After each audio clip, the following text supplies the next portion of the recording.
Hi, everybody. Ross the Boss here in Los Angeles, California, La La Land. It's All-Star Game Day. Casey Scheinfeld. I'm here with my host of MFSN, Casey Blatchbone Scheinfeld. Casey, congratulations on Vladimir Guerrero Jr. winning the home run hitting contest last night.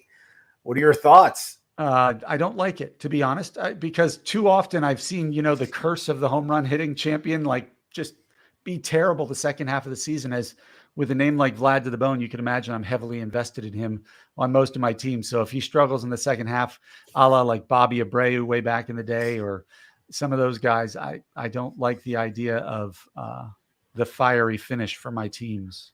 I mean, some of those guys some guys had pitchers pitching to them that couldn't even get the ball to the plate, like Garcia, the guy who plays for Texas. I mean, he was like yelling at his pitcher saying like, can you get something over the plate that I can hit? I mean, and then Pete Alonso didn't have his pitcher there. He was sore, so he had to bring some other guy in that was just dreadful also. But it just shows you like how important it is to like have a pitcher that you practice with it, that that can throw strikes. That you can trust to put the ball in the right spot. I mean, it's a big part. As soon as I heard Pete Alonso's guy's not going to be there, I said he has no shot. I mean, it was just very quickly, no shot. And then Betts, there's no way Betts would win. He's too skinny. A guy's going to win. He has to have some. Well, he could win if it was in a park like maybe Houston, where that left field porch is short enough that you don't have to hit moonshots to keep driving. No, but like Vlad has some meat on him. You know what I mean? Vlad was built to the. He's bad to the bone. That guy. I mean, he really is. And his dad won it. First time father-son ever won the home run hitting contest, which is great. And it was great to see Ken Griffey Jr. there watching all the facilities in Seattle where he started. I thought overall, it was a fun event. I enjoyed watching it. I usually get bored with that stuff. Yeah, I didn't get to watch it, so I'll watch it. It was done very well. A few flaws here and there, but overall, I loved it. Can't wait. All-Star Game today. Tell me your prediction on the All-Star Game today. We'll talk about waiver wire pickups. Don't worry, folks. I just we want to talk about what's going on in the world in baseball, and it's right now it's the All-Star Game. So All-Star Game, Cole is the starter for the I was going to say the Yankees, the American League, and Zach Gallen is the starter for the National League. What are your thoughts on the game? Do you think it's going to be a high-scoring game, low-scoring game? What do you think is going to happen?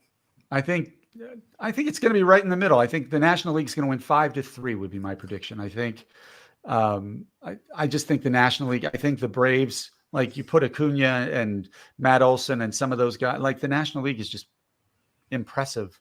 The Dodgers are starting 3 and they're all batting like together. It's like Freeman, Mookie, and then JD Martinez. It's like boom, boom, boom. Then Atlanta's represented. I mean, both teams are stacked. I just think with the pitch clock and the bases being bigger, I think we'll see a little more scoring, Casey. I think we'll see some more runs. And Cole loves to give up first inning home runs. He does. That's what he's. I mean, and you're a Yankee fan, and you see it all the time. And I see it. I'm not even a Yankee fan. I see it all the time. And Zach Gallen likes to keep the ball in the yard. So I think, if Cole has his fastball working, he could strike out 7 in the first 3 innings because people don't come there to see the batters watch, and the batters know that, so they're going to be swinging a little more freely. But if he's missing spots, you look at some of these guys, and it could be ugly. Okay, we're getting to the waiver wire. A couple more subjects I want to talk to you about because we're halfway through the season. We are. And you're as we know, you're the expert on baseball. You're unbelievable. NBA, not so good. Baseball, very good. Baseball, I could talk NBA. I could talk NBA of the 90s. I really can't talk the NBA. Yeah, I know you're not an NBA guy, which is fine. That's why you're not hosting the NBA show. Uncle Ted's here in the house. Hey, Uncle Ted, I hope you watched the home running contest. We are talking about awards halfway through the season. Casey, who's your NL MVP right now? Oh, it's the guy I picked at the start of the year, Ronald Acuna. I mean, the numbers. Uncle Ted wants to point out that he called Matt Manning, and Matt Manning's last start was pretty epic. So, he looked good. I watched him, Uncle Ted. We'll get to Matt Manning, but he pitched epic. I mean, he looked really good, Manning. And I remember when he was drafted, and he's finally pitching well. He's finally healthy. I have Matt Manning. I have Ronald Acuna as my MVP in the National League. I have Shohei as the MVP in the American League. I don't Yeah, think there's much argument with either of those. I wish I can argue with you, but I can't. As much as I want to like say somebody else, I mean, Acuna is going to have 60 stolen bases and 40 home runs. I mean, Freddie Freeman. Look, Freddie Freeman has a legit shot to go almost 40-30 on the year and bat 320 also, and he's not even going to get more than a handful. No, he's not even getting zero first place votes. That's zero. how dominant that. Let's talk NL. Now, this is a question for you. NL Rookie of the Year. You know, you and I were both giving it to Carroll. Like last month, you were sending the trophy to his house. But yeah, I already engraved his name on it. I mean, Ela de la Cruz. Yeah. Who is a phenom, who's lighting up baseball. People are talking about baseball again because Ela de la Cruz. I mean, I turned on the news and it wasn't even a sports show. They're talking about Ela de la Cruz. Yeah, a steal of second, third, and then home. I mean, yeah, he's the most exciting player in baseball right now. Yeah. He is, he is what we saw when when Fernando Tatis Jr. came up and everybody was like, is he ready for the big stage yet? And he just freaking dominated. I mean, de la Cruz is doing that. If he keeps it up and stays healthy through the second half, I just think he's getting so much more press. He's going to win. I agree, and he's and defensively he made it was like a diving catch he made on Saturday. Yeah, for the Reds. I mean, this guy is just unbelievable. Every game it's like a highlight. ESPN can't show him enough. This guy's. People are talking about baseball again because of this guy. I'm sure his jersey sales are out of this world. They have to be. So I'm going to say Ela de. I mean, Carroll's stats are great too. I don't know where to turn here. I really don't. Yeah, I know. I agree. I mean, Carroll. I can't say, Carroll isn't playing. Carroll's playing great. I mean, stolen bases, home runs, everything. So I because I'm a Reds fan, I'll say De La Cruz, but I very close on that one. Cy Young. American League Rookie of the Year. I like Gunnar Henderson. I just think he's turned it up another notch. Yeah, I think what Josh Jung has done though in you like Josh, that's Texas, fine. 19 home runs, a 280 average, 62 runs scored, 58 RBIs or 56 RBIs. Yep. He's an all-star, starting all-star. No argument. I just think Gunnar's going to continue and hit the ball harder and harder throughout the season. We'll see what happens. Give me your Cy Young prediction in the National League. In the National League, I think it's a two-man race between Gallen and Spencer Strider. I think if Strider has a good second half, he gets it because he's going to have well over 300 strikeouts. Gallen has the edge right now in ERA. That's kind of the only place he's got an edge. So it comes down between the two of those. I'm going to say Strider just because I think the strikeouts are going to woo the vote. In American League, who's your? I'm going to throw a curveball. Love it. Felix Bautista, the closer for Baltimore. I think if Baltimore makes the playoffs, this guy is striking out two batters an inning. He could end up with over 50 saves. Baltimore is the most fun team outside in the American League, Cincinnati in the National League. And I just think Bautista has been as dominant as any closer going back to when Edwin Diaz saved like 50 plus games for Seattle a few years ago. It's not a bad one. The Ohtani, he pitches. He pitches every 6 game. In his deal with the Angels is I'll pitch every 6th game, not 5th game. So, I mean, I still think I want Ohtani to win MVP and Cy Young because I just think it'd be great for baseball. And I want to be traded to the Reds too. So I want all this stuff to happen. My prediction is Tampa Bay. Tampa Bay. So it'll be a rental because Tampa Bay is not going to. Tampa Bay. They'll have McClanahan and Ohtani at the top of the lineup, and you already have one of the best offenses of baseball, and you plug Ohtani in the 4-hole or 3-hole for that lineup. I just think that's the only thing that would allow them to make it. Tampa Bay has the minor league system to do that. They have a lot of young studs, and I'm not disagreeing with you, but they'll be giving away their whole farm system. They will, but right now. It's my dark horse prediction. Okay, we'll see what happens. I like that. We'll keep that updated. Uncle Ted thinks Ohtani's going to the Dodgers, and he thinks Nathan. I think long term he'll go to the Dodgers. I just think rental wise, the Dodgers are going to pay a lot for him now with prospects because they know they'll get him in the offseason.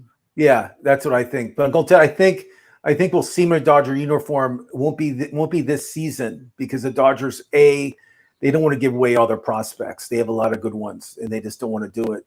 And B, why do it now? They can do it. They can sign him as a free agent later. There's no point. They're not desperate to get him right now. But watch the Dodgers get him, and he's starting World Series pitcher for the Dodgers. Yeah, but what do they have right now that could get Ohtani as a rental? I was going to ask you. I mean, I don't know. Would the Dodgers be willing to give up the likes of Stone or Emmett Sheehan or Miguel Vargas? I know they just optioned him down, but they still like him. Like some of these players, and when they know they can get him 3 months later, and they can possibly win the World Series without him. And I don't know if he gives them the World Series right now if they get him. They have too many holes, I think, right now. And you're going to DH him this year. What are you going to do with JD Martinez, who's a starting all-star right now? I don't see them getting him as a rental and then paying him in the offseason. I'm in the same boat.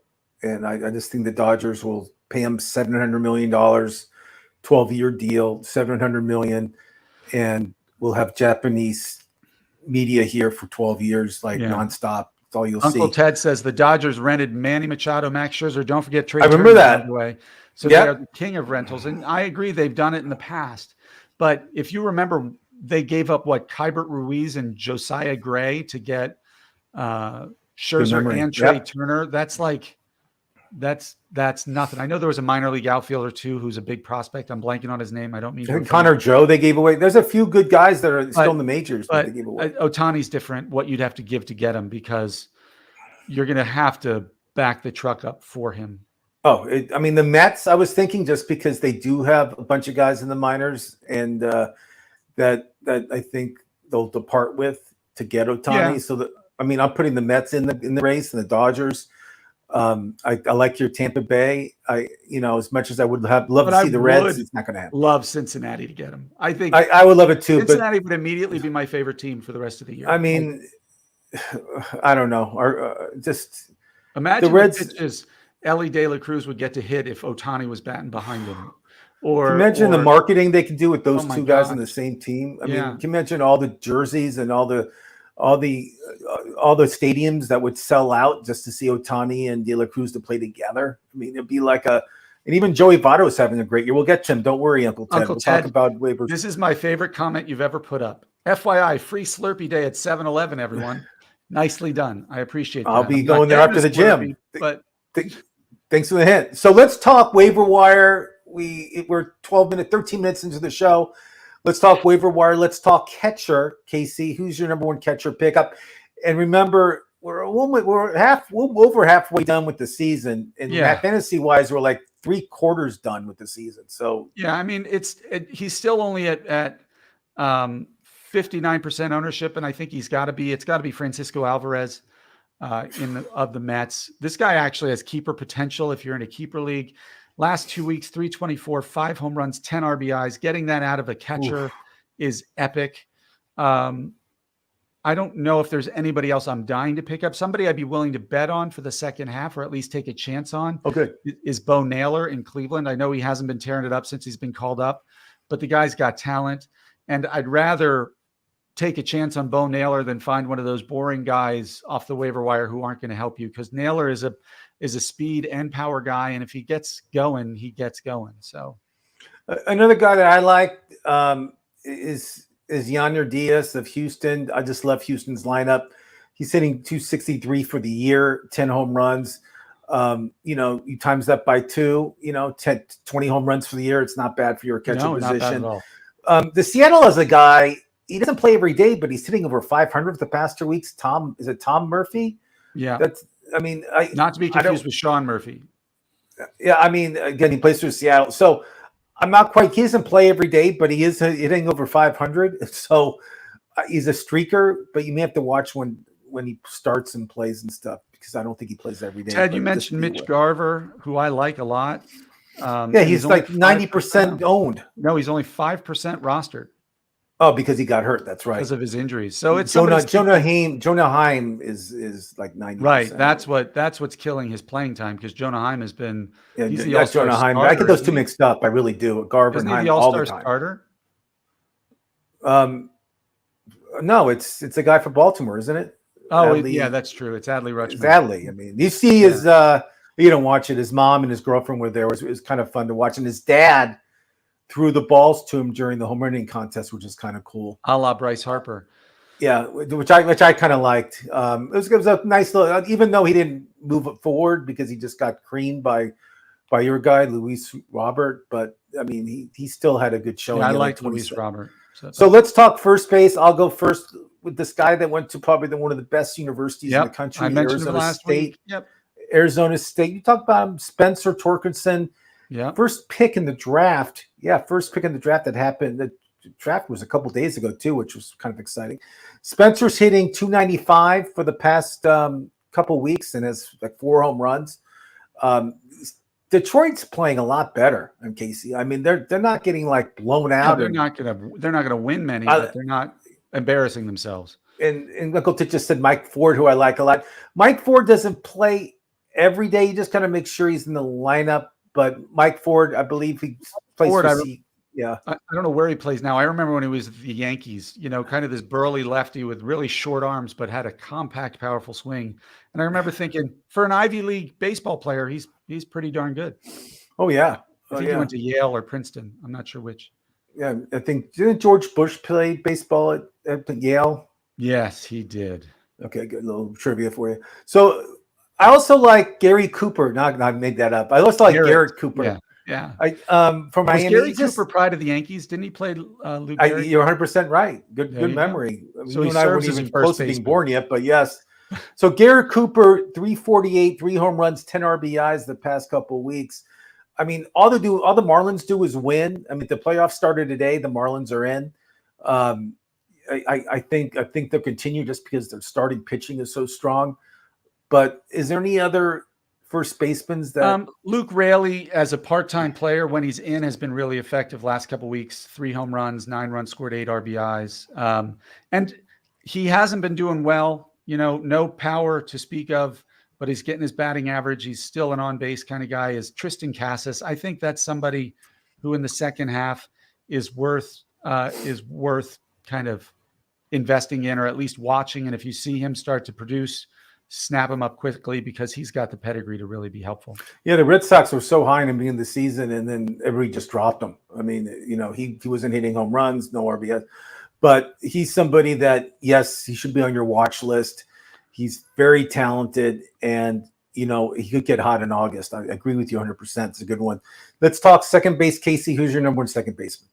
CJ Abrams. I mean, I've been talking about him for weeks now. He's having one of the quieter kind of 15 home run, 25 steal pace game, in recent memory.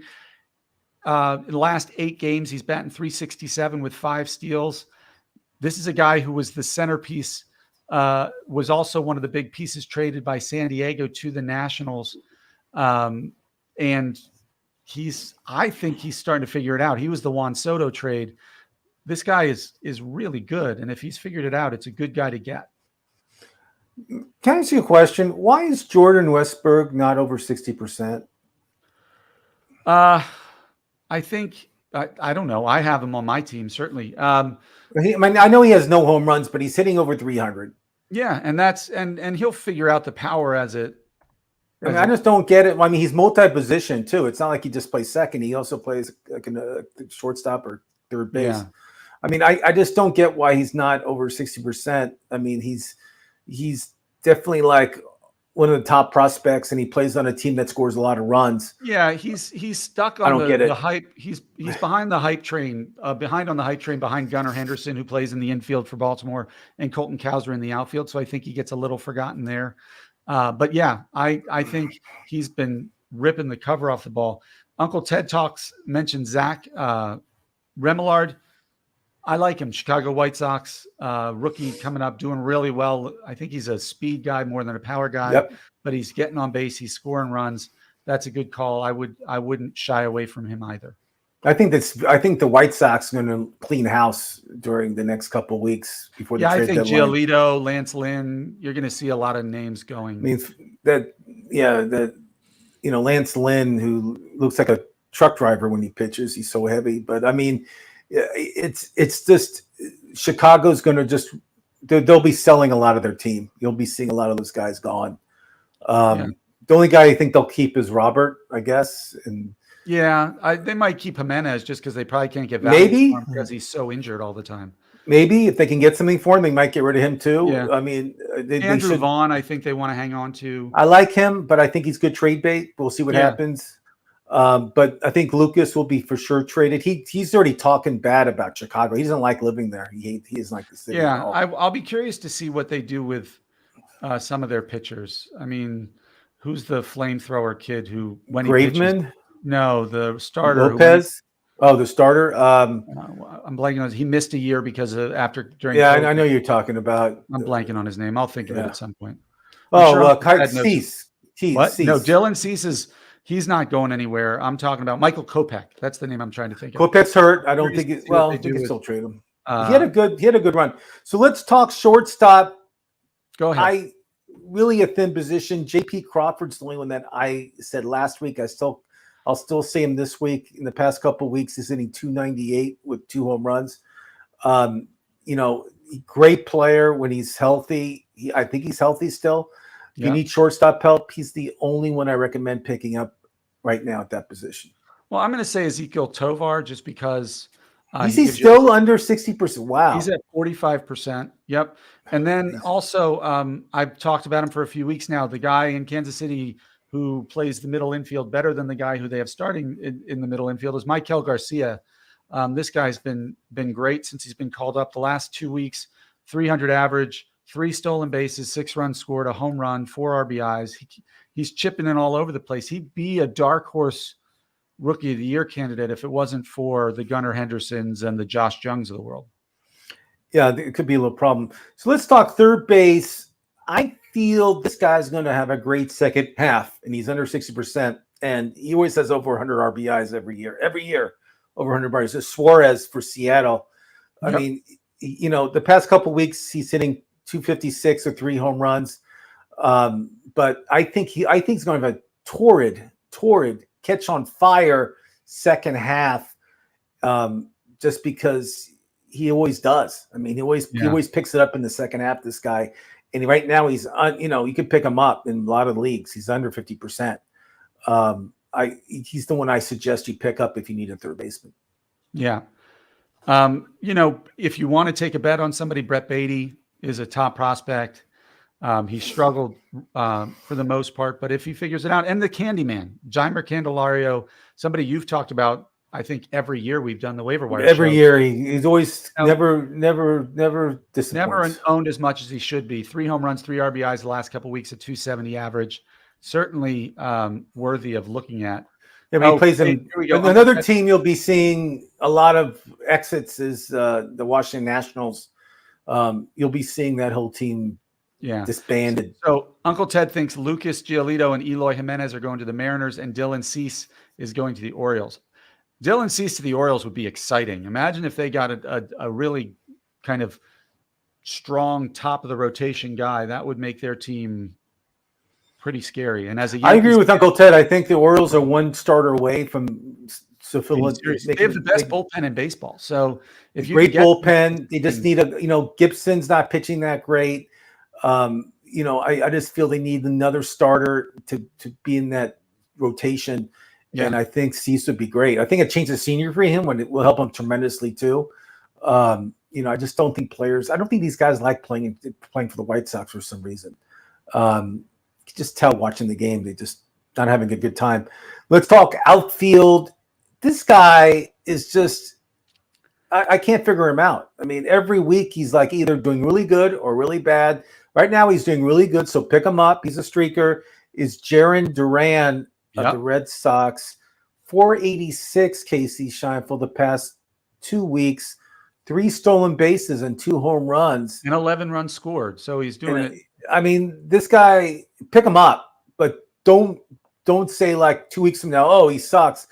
because he's a streaker. He really is. Well, if he's figured it out, though, if you remember, this guy dominated the minors for a few straight years and got called up, I think it was 2 years ago for the first time, and struggled, and kind of the polish came off the prospect status. But this guy was a dominant minor leaguer for enough time that he moved way up in the prospect rankings. But I agree, he's my top pickup in the outfield.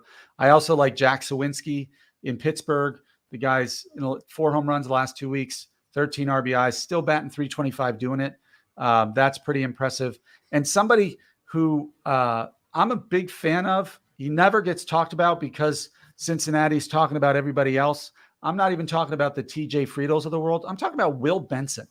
Benson in Charge, one of my favorite shows ever on television. Keep going. I think it was Charles in Charge, but Will Benson he's mostly a platoon player, or has been for the year, but he's the dominant side. He mauls right-handed pitching. And in the last 2 weeks, he's playing almost every day. 371 average, 7 runs scored, a home run, 3 RBIs. He's been crushing it. And stolen bases. You didn't talk about his stolen bases. I said 3 steals, didn't I? I thought you said 3 RBIs. On the season, Will Benson is batting .291 with 21 runs scored, 4 homers, 7 RBIs in only 117 at bats. So if you multiply that by 5, which would be a full season, you're talking a 20 home run, 35 steal guy who's batting .290. Yeah, I feel Benson or India are going to be trade bait for that starting pitcher. One of these guys are going to be gone because the Reds are loaded in the minor leagues. They have this guy named Christian. And in the major leagues right now in the outfield. I mean, they have Christian and Curcion, who's just the Reds. They asked the Reds if he would play in the futures game, and they said no. We don't want him playing. Yeah, we're saving him because we're bringing him up very soon, supposedly. I don't know when. But Travis Jankowski is another name who's just been doing well in Texas. He's been stealing bases too, Trav. He's unbelievable. Here you go. Even Uncle Ted said it. 325 with 11 steals. Yep, 11 steals. I mean, he's been on fire. You know, I'm disappointed that he lost his second base eligibility because he used to fill in at second base in San Diego. That would certainly increase his value, having some flexibility, but it's certainly a good pickup. Well, any other outfielders, Casey, where you want to talk about? There's a guy in Miami who nobody's talking about. Everybody knows De La Cruz and Brian De La Cruz, not Ellie De La Cruz. Yeah, and Soler, yep. Yep, but there's a kid, Dane Myers, who is only like 3% owned, who he just hits. He's not a big prospect. Last 2 weeks, over a 400 average with a home run and 6 RBIs. He's not an everyday player right now. But in the last, if you take his last 2 seasons in the minors, he's averaging 20 home runs and 18 steals a season. This is a power speed guy who hits. He had a 994 OPS the last time he was in AAA. So you can get him for cheap. Nobody knows him. Thank you, Uncle Ted, for mentioning Tommy. I will never own him. Tommy Pham, who I like him. I can't own him. Somebody who's a cover guy that I forgot to bring up that I think is having an unbelievable year. I mean, this guy, he's money. Anytime the Reds need a hit and he's up, he gets it. He's unbelievable. Is Joey Votto, 39 years old. He'll be 40 next month. His contract is over after this year with the Reds. But this guy is just hitting home runs. Look, I like the guy, and I agree with you, but he's standing in the way of Christian Encarnacion Strand. I'm not disagreeing, but I'm talking about fantasy baseball for this season. I mean, do you pick him up if you need a first baseman? Yeah, he's not a bad pick at all. Would you pick him up over Spencer Torkelson? Yes or no? Just for the season. Draft league, yes. Okay. Garrett Cooper, would you pick him up over Garrett Cooper? Yeah. So there you go. Joey Votto, because it's a Red and they play in that dinky little ballpark they call Great American Ballpark. It's a great pickup. Joey Votto, one of my favorite pickups for the week, just because he still bangs. It's a saying in Cincinnati, Casey. Votto still bangs. So let's talk starting pitching, Casey. Okay. Who do you like? Who should I pick up? What's going on? I don't want to say his name because it's going to jinx him for the second half, but Domingo Germán has been consistently pitching well since his perfect game. Last 2 weeks, 19 innings, 23 Ks, a 1.4 ERA, a .67 whip. he's doing it all right now. And the Yankees are so desperate for anything positive that Domingo Germán is good. And I mentioned him last week. He's still pitching pretty well. Jack Flaherty has thrown another scoreless start. So he's now up to 12 2/3. He's not the strikeout guy he used to be, only 9 Ks, but 2 wins, a 0 ERA. You can do a lot worse than Jack Flaherty right now. He's like the only bright spot in that St. Louis Cardinal starting line. I mean, they're so old, that whole team with the starting 5. Just horrible. We just got Uncle Ted's pickups. Matt Manning. Let's go through it. Matt Manning, we talked about. Ace right now, I think, of Detroit. He's pitching probably the best at anybody in Detroit. Christopher Sanchez, KC, is that the one that plays for Philadelphia? Is that the Sanchez? I think so. Yeah, the ground ball pitcher for Philadelphia. I mean, he's been pitching well. 25 innings, 22 strikeouts. I was going to talk about him in the pitchers segment, but yes, I agree with you 100%. Landon Knack, I'm not convinced yet, but yeah, he's the Dodgers kid. Has he even been called up yet? I don't think he's up. I don't think so. I know who he is, though. He's on the taxi squad. He's pitching pretty well this year. A 77 to 18 strike to walk ratio, and a 2. When's Jose Urquidy? When's he off the DL? Anybody know? When is he off the DL? He's on the 60-day. I saw that. And then Cody Bradford. Pitched a simulated game on Sunday. So maybe he's back after All-Star break, obviously. Cody Bradford, he's been pitching really well. Spot starter, though. He's not really in the rotation. He's a spot guy. But I'm not going to disagree. Yeah. But he wouldn't be high on my list there, but I understand why we talked about him. If the two, the big IL stash I would want to pick up right now for a starter would be probably Edward Cabrera.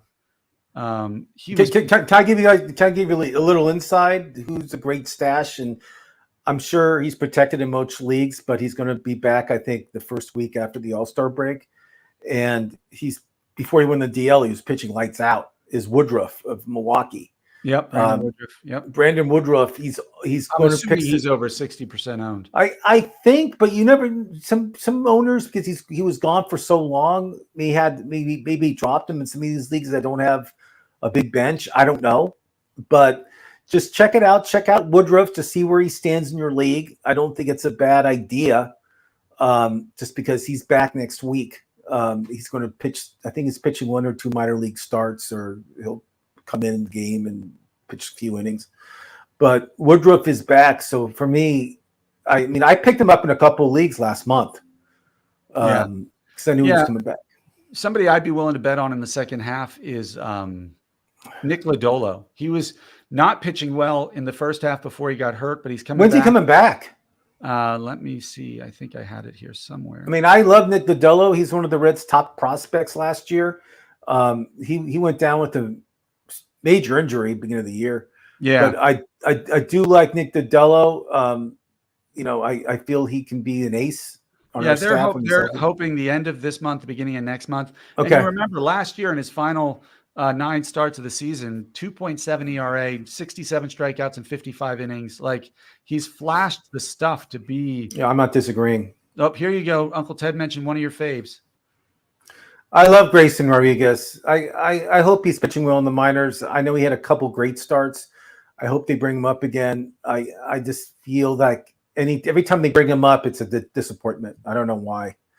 I just think it's maturity, but he'll get there. He'll get there, Uncle Ted. Grayson Rodriguez was my pick for Rookie of the Year, which we won't talk about anymore because I obviously lost. But I do like Grayson Rodriguez. I love his stuff. Big kid, 6'7", big kid, throws deep. JP France for Houston, KC, 2-0 the past 2 weeks, 2.08 ERA.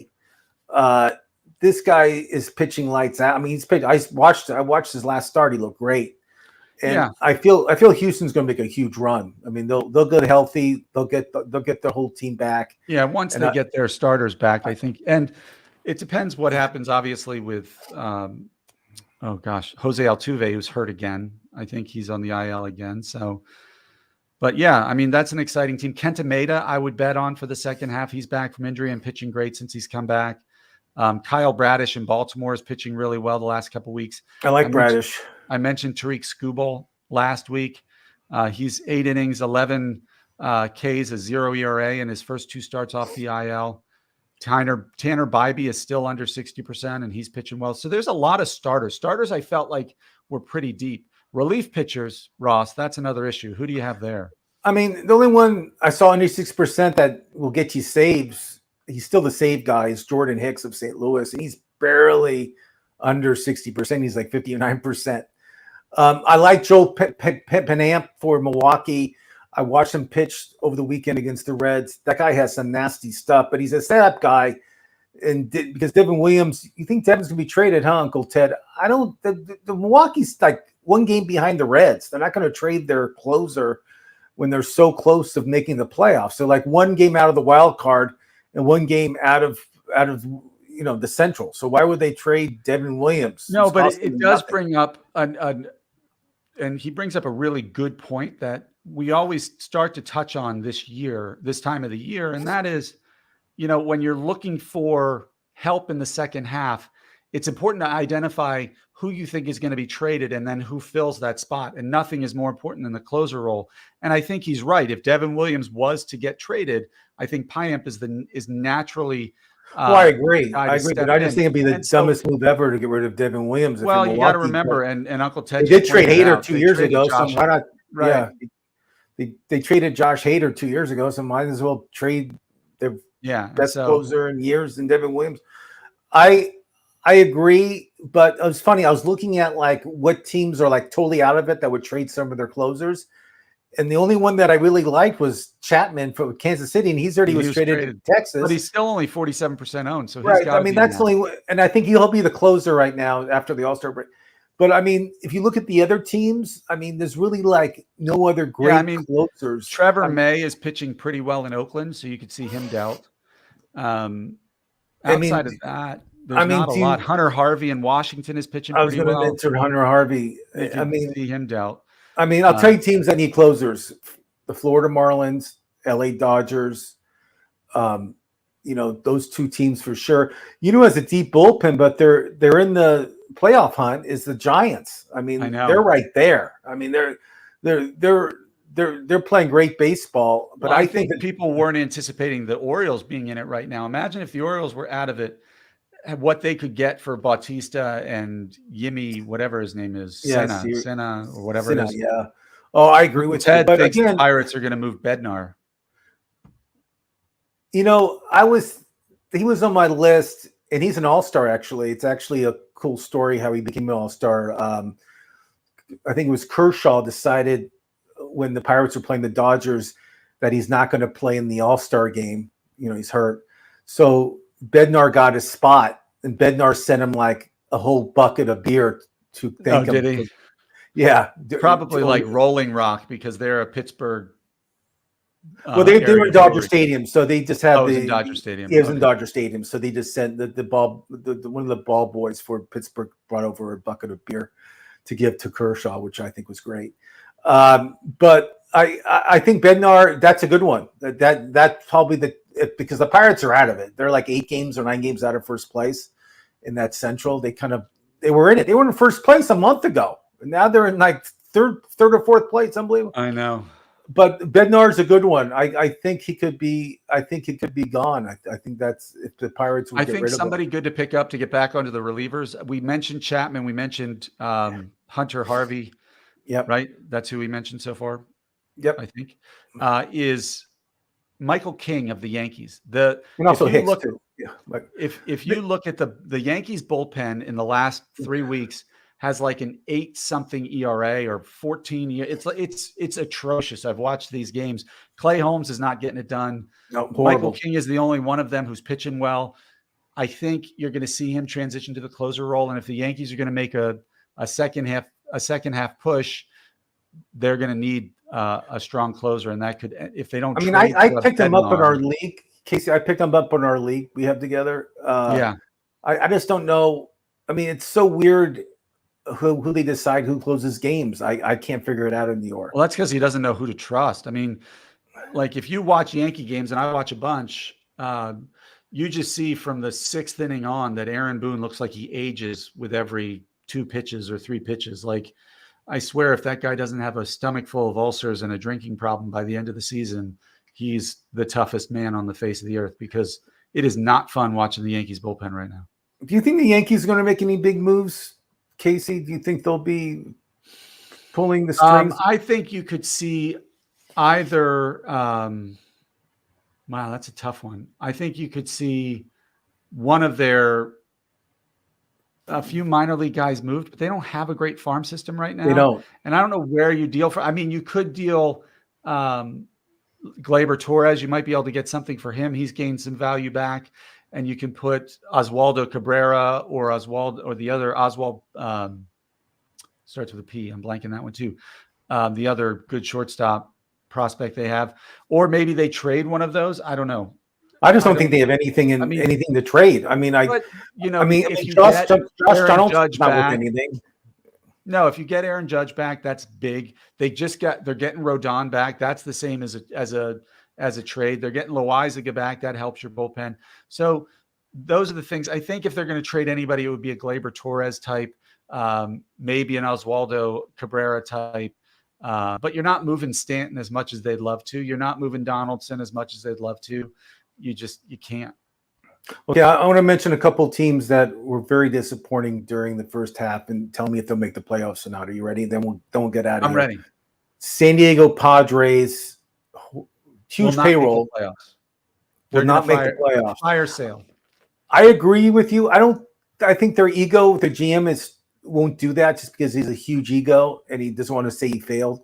But I think the Dodgers are going to win that division going away. They'll win the division by like 5 or 6 games. And I think the Giants are going to finish better than the Padres this year. As much as I like Arizona, I don't think they have the manpower to keep up with the Dodgers. No, but they're going to be the number 2 and 3 teams. The Dodgers, the Giants, and the Arizona Diamondbacks are going to be 1, 2, and 3. So I hope you're right. I like the Diamondbacks. I like their youth. I like their payroll, which is like unbelievable. They're doing so well.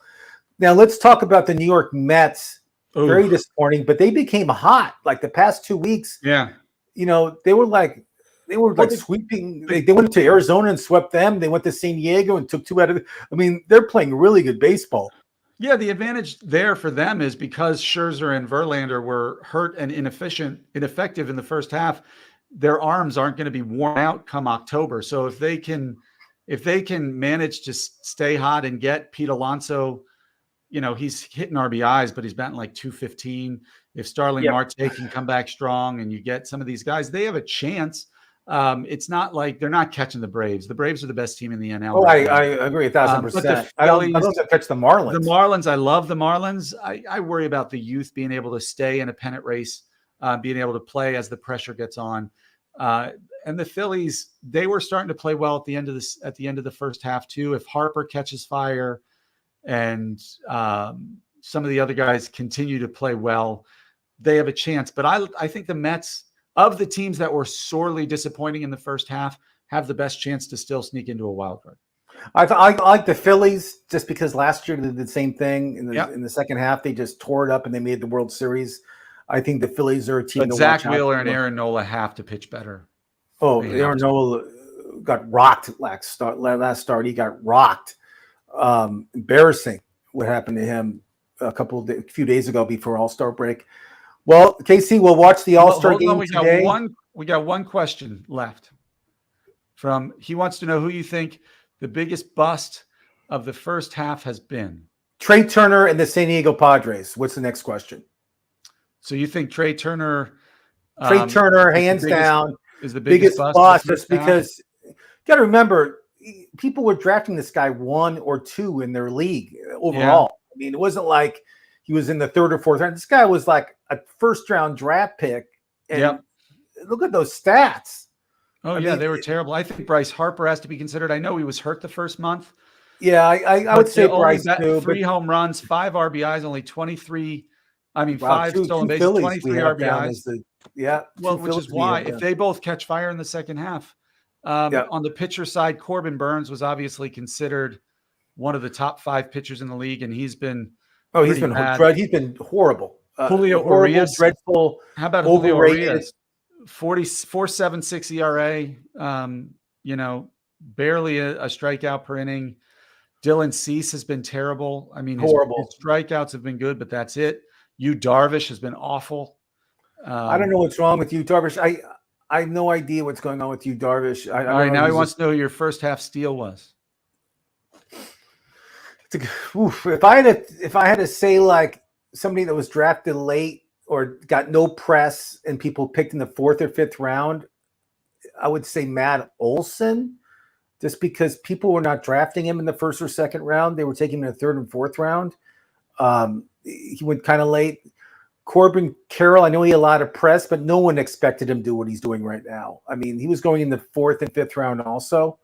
I think I would put Lane Thomas. The guy. Lane Thomas is a great one. 17th overall in the first half for 5x5 leagues, and he was, preseason he was a 20th round pick or an undrafted pick. And Josh Jung, I mean, this guy was not. Everybody Wang Jung tonight. I agree with you. That's a great one.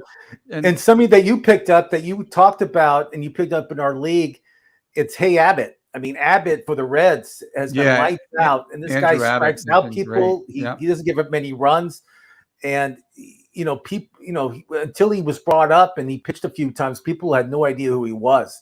On the pitching side, your boy Alexis Diaz in Cincinnati has been. I did not expect that at all. I did not expect him. Mitch Keller in Pittsburgh has been so good considering. Helen Keller has been great. He's been looking unbelievable. Another guy that could be traded, who I think the Pirates might deal during. I would love the Yankees to jump on that then. So those would be my picks. Yeah, I mean, I think Helen Keller could go to the Dodgers too. Unfortunately, Uncle Ted says it's Adolis Garcia. Yeah, I think honestly, Adolis Garcia has been like dynamically awesome, but he was considered a 5th or 6th round pick already. So I think I was looking at the value. I think, he said Yuri Perez. Absolutely. How about Ellie? They just sent him down too. Do you see that? They're just trying to manage his innings. They sent him down to AA, not even AAA. They sent him to AA. It's probably a better pitching environment. I bet they were. I know, I get it, but can you imagine like you're having a great year and you're playing on the Marlins and you're like getting all these strikeouts per inning and everything. What about Ellie? And the manager has to go up to you and say, okay, well, we decided to send you down, and you're going to get paid like a minor leaguer because that's, their contracts are structured that way. I mean, can you imagine that conversation? Oh my God. I mean, if you picked up Ellie De La Cruz off when he got called up, since he's been called up, 4 home runs, 16 stolen bases, a 325 average, 28 runs scored, and he's barely played in 30 games. It's like, again. Well, he's the poster child for the MLB. They should take advantage of him in which they can and get him on as many Wheaties box posters, anything the MLB can do for this kid, do it, because this guy comes around once every 50 years. Seriously. And Cincinnati should market the heck out of this guy. Oh, I'm sure. I haven't been to Cincinnati in over a year, but I guarantee. 9 months ago I was there. I went to the Bengal game in October, but I guarantee if you walk into the airport, you'll see a big picture of Ellie De La Cruz. I guarantee it. So those are our first half kind of stuff. That's it. That's first half. We're excited for second half. We'll watch the All-Star game today. Both Casey and I feel the National League is going to win on a high-scoring game, right, Case? I do. There'll be some runs scored, and it should be an exciting game. And then we got the ESPY Awards tomorrow that no one cares about, and we start baseball again on Friday. So it's going to be Shohei Ohtani against Alexis Diaz, the last at bat of the game. Let me write that down. Shohei Ohtani is going to play the whole 9 innings, which you're wrong about. I know, and but it would be awesome. Tonight's MVP, Uncle Ted wants to know real quick. Tonight's MVP for me has to be National League. Has to be National League. Pick National League to win. I'm going to go with Matt Olson. I'll take Freddie Freeman. I'm Ross the Boss. This is Casey Flat to the Bone Scheinfeld. We'll see you guys on Thursday at 4:30 Eastern, 1:30 Pacific with Dr. Dan Ratner, right? With Dr. Dan. All right, guys, enjoy the game tonight. We'll talk to you Thursday.